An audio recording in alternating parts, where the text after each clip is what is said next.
ಒಂದು ತುಂಬ ಹಿಟ್ಟಾಗಿರೋ ಹಾಡನ್ನ ಪಟ್ ಅಂತ ಹೋಗಿ ಹಿಂಗೆ ಓಕೆ 2-3 ಚೇಂಜ್ ಮಾಡಿ ಪಟ್ ಅಂತ ಹೋಗಿ ಹಿಂಗೆ ಹೋಗಿ ಬಂದು ಕೊಟ್ಬಿಟ್ರು ಅಂತೆಲ್ಲ ಹೇಳ್ತಾರೆ. ಹೀಗಾಗಿ ಆ ಇಂಟ್ರೆಸ್ಟ್ ಗೊತ್ತಿಲ್ಲ, ನೀವು ಹೇಳಿ ಅದನ್ನ ಹೇಳಿದ್ದು ಅಷ್ಟರಲ್ಲಿ ಬಂದ್ಬಿಡುತ್ತೆ ಅಂತ.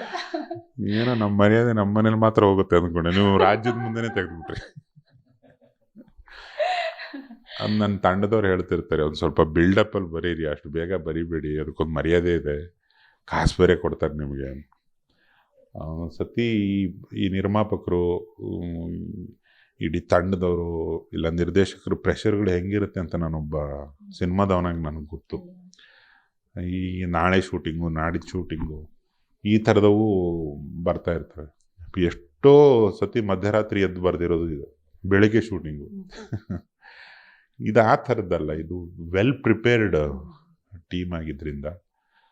ಆಮೇಲೆ ಒಂದು ನಿಮಗೂ ಅದ್ಭುತವಾಗಿ ಕನ್ನಡ ಬರುತ್ತೆ, ನನಗೂ ಅದ್ಭುತವಾಗಿ ಕನ್ನಡ ಬರುತ್ತೆ ಅಂದಾಗ ನಾವು ಕಮಿಟ್ಮೆಂಟ್ ಟುವರ್ಡ್ಸ್ ಎಕ್ಸಲೆನ್ಸ್, ಇದನ್ನು ತುಂಬ ಚೆನ್ನಾಗಿ ಮಾಡೋಣ, ತಡಿ ಇದನ್ನು ಎಂಜಾಯ್ ಮಾಡೋಣ ಅಂತ ನಾವಿಬ್ಬರು ಅಂದ್ಕೊಂಡಾಗ ನಿಮ್ಮ ಕಡೆಯಿಂದನೂ ಸಲಹೆ ಸೂಚನೆ ಬರ್ತಾನೆ ಇರುತ್ತೆ, ನಾನು ಬರಿತಾನೆ ಇರ್ತೀನಿ.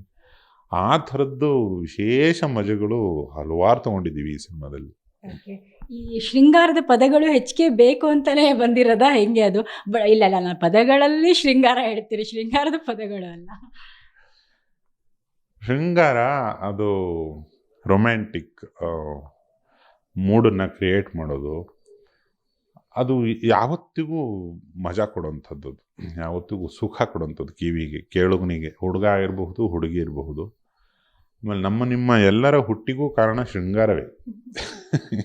ಈ ಶೃಂಗಾರಕ್ಕೂ ಪೋಲಿತನಕ್ಕೂ ಒಂದು ಅಂಥ ವಿಶೇಷ ಬ್ಯಾರಿಯರ್ ಇರೋದಿಲ್ಲ. ನಾವು ತುಂಬ ಡಿಗ್ನಿಫೈಡ್ ಆಗಿ ಒಂದು ರೊಮ್ಯಾಂಟಿಕ್ ಹಾಡನ್ನು ಬರೆದಾಗ ಅದು ಶುಶ್ರಾವ್ಯವಾಗಿ ಕೇಳುತ್ತೆ, ಡಿಗ್ನಿಫೈಡಾಗಿ ಕೇಳುತ್ತೆ. ಸ್ವಲ್ಪ ಅದಕ್ಕೆ ಲೋಕಲ್ ಅದು ಇದು ಎಲಿಮೆಂಟ್ಸ್ ಮಿಕ್ಸ್ ಮಾಡಿದಾಗ ಸ್ವಲ್ಪ ಲೋಕಲಾಗಿ ಕೇಳುತ್ತೆ. ಅದಕ್ಕೆ ಎಣ್ಣೆ ಮಿಕ್ಸ್ ಮಾಡಿದಾಗ ಎಣ್ಣೆ ಹಾಡೋಕ್ಕೆ ಕೇಳುತ್ತೆ. ಅದಕ್ಕೆ ವೇದಾಂತ ಮಿಕ್ಸ್ ಮಾಡಿದಾಗ ಫಿಲಾಸಫಿ ಥರ ಕೇಳುತ್ತೆ.